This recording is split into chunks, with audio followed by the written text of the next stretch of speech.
గుంటూరులో green grace పేరుతో నిర్మిస్తున్న ప్రాజెక్టు మొత్తం అవకతవకల మయమన్నారు ఎమ్మెల్యే ధూళిపాల నరేంద్ర.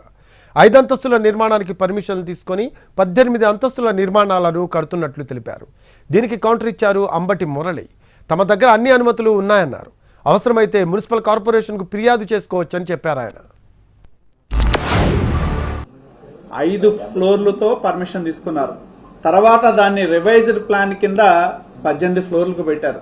పెట్టిన తర్వాత వైకాపా ప్రభుత్వం అధికారంలోకి వచ్చిన తర్వాత ఏదైతే 2019లో వాళ్ళు సొంతగా దాన్ని అభివృద్ధి చేయాలి అనే నిర్ణయం చేసినప్పుడు తర్వాత అంబటి మురళీకృష్ణ కన్ను ఆ ప్రాపర్టీ మీద పడింది.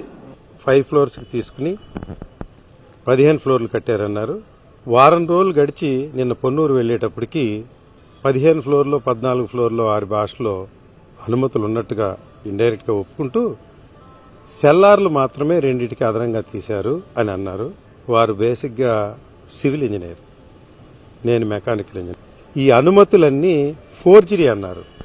ఫోర్జరీ అయితే మీరు ఇప్పటికైనా మున్సిపల్ కార్పొరేషన్కి అధికారికంగా ఉత్తరం రాయండి. ఆయన ఫోర్జరీ చేసినటువంటి డాక్యుమెంట్స్ మీద మీరు క్రిమినల్ ప్రొసీడింగ్స్ ప్రొసీడ్ అవ్వండి.